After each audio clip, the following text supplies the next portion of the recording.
You are what you consume. Sharon Horne-Ellstrom here. Welcome to day 124 of our Supersize You annual challenge. And this whole month, we're talking about mental health and well-being. The things we think, the things we believe, all of the things related to the different levels of our mind, our consciousness, our superconscious, our subconscious. We haven't talked about those yet, but we're going to dive into them because just like they say, you are what you eat. And guess what? Everybody can see that by the results of your physical fitness, your energy, etc. We think that at least I used to think that I could get away with eating and doing whatever I wanted. But when I gained weight, everybody would notice. Now, does everybody care? Not so much, but we know. And it reduces our self-esteem and things. The same is true of our mental diet, the things that we consume, the things we pay attention to. Our attention is literally our most valuable resource now that we can give away or other people can try to capture from us, right? So it matters what we consume, what we feed our mind, what we watch, what we listen to, what we scroll on social media, what we read, podcasts, whatever.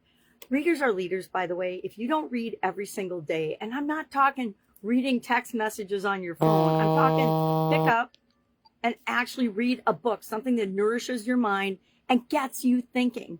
One of the most important things we can do in this day and age of AI, artificial intelligence and things like that, to compete is to be more human. And that means to be a better version of ourselves, a better human, right? So we do that by choosing what we let into our thoughts and beliefs and feelings. If you are scrolling, and I just heard this term not too long ago called doom scrolling, when you're just going through the feed on the social media platform, it doesn't matter which one because most of them have it. And there's like news feed and junk and people's opinions coming up and a whole lot of untruths because we used to be able to depend on the media, but now you absolutely cannot believe anything the media says. It's all about entertainment. It's all about eyeballs. It's all about capturing as much attention as they absolutely positively can. And that means they will say outrageous things. They will twist things. I learned this in the newspaper business. I started off in high school. I was in journalism and I went to some journalism camps and I went to college thinking I would be a journalist, only to change my mind the first semester because back then, and this was a long time ago now, I'm pretty old, you could see the times were changing and the old who, what, where, when, why, and how, which is a framework I still love and use because it does help me to frame and problem solve and make sure I've got all the information I need in any given situation. But beyond that, now it's all about how and who can we manipulate, including our audiences here in America, which is just frightening that that's even allowed. But I don't want to digress about that. But the truth is, garbage in, garbage out. I bet you've heard that saying before. I bet you heard it in school, right? Grade school, middle school, high school. That's where I first heard it. What we put into ourselves is what comes out. What we put into our minds is what comes out. If you listen to a whole lot of or follow a whole lot of like negative, political, and most politics to me is negative, political stuff, that's what's going to spew out of your mouth because it doesn't take very long before what you're listening to becomes your beliefs. As humans, sometimes we're weak and we will go with the flow of whatever's going on around us. Look at the COVID pandemic as an example. Unbelievable. But we need to keep that in mind. And really, I was talking to a friend the other day and I was saying, you need to create a little bubble around yourself that all the negativity and stuff that is in your environment just bounces right off you. I call it a shield of protection, which sounds really woo-woo and strange, but guess what? It's important. We decide what we let into our mind, our thinking, our beliefs, whether we believe it or not.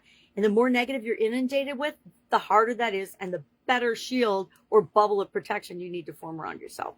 If anybody wants to know more about that, ask me. I'm not going to go into it here, but it's a really good tool for making sure you filter what does and does not get into your thinking, your psyche, your brain, etc.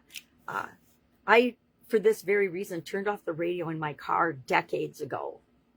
And I would only listen to either learning things or courses and things on cassette tapes back when cassettes were a thing. Remember those before CDs? Now I don't even think people use CDs anymore. They just stream everything. But back in the day when I was driving to and from work and commuting, I would spend that time like a little university on wheels, always improving my skills and learning and growing. Why? So that I could be a better leader and a better manager at the businesses that I was working for. And then finally, curate and consciously choose what you're going to participate in. Now, I will admit that the last couple of days, have been watching a no-mind apocalyptic alien adventure show on Netflix because my brain needed a break. I'm working on a couple of really big projects and I needed just some no-mind things to have in the background. And I noticed that my motivation has gone down. My motivation to work on the projects that I'm working on got a little chink in it. And I'm like, okay, that's not going to work for me. So I stopped watching it. I'm like, it's just a distraction. And yes, I needed a distraction for a little while, but I don't need it all the time. But it's like any habit. You can get back into a habit of doing things that aren't good for you because they're comfortable in your comfort zone, and your subconscious loves to just keep you in that same little circle, same little box all the time. But we can consciously override that, correct? So today, what's our action item? I'm going to do this one right along with you. Think about the last 24 hours, and I just shared one of my biggest pitfalls in the last 24 hours, was watching that show. So think about what you consumed, what you let into your mind in the last 24 hours. I also let some really good things into my mind, right? I listened to a couple of recorded calls. I got on a live call for a community that I'm a part of. I worked on my project that I'm working on rolling out for my Supersize Your Business group and community, things like that. But write down most of what you consumed in the last 24 hours. Did you get in an argument with somebody? Did you have a political discussion with somebody? Heaven forbid, that'll be on the list for so many people. I got to spend time with my son and his girlfriend and some friends and my family, my daughter and her two granddaughters and my son-in-law, which is always good to feed our relationships and feed ourselves, love and acceptance and things like that. Those emotions, we want to make sure we're taking in the things that make us feel that way, as well as what we're thinking about the situations that we're in, because our thoughts link to our emotions and they all go in our subconscious and pop up when we need them and when we don't need them. So that's what we're doing for our action item today. Share in the comments below one thing that you are consciously choosing to do today to feed your mind. A podcast, a book, a show you're going to watch, a webinar, a course, a documentary, whatever it is. Maybe you're just going to phone a friend and have a nice conversation with your most positive favorite friend in the whole wide world. But whatever it is, write it in the comments below so we can get ideas from one another and learn from one another. I don't know what mine's going to be yet today. I haven't thought of it, but I will put mine in the comments below too. Any questions about this? Just ask. Please just reach out and ask. Otherwise, have an awesome day. And I'm going to be with you tomorrow. Bye.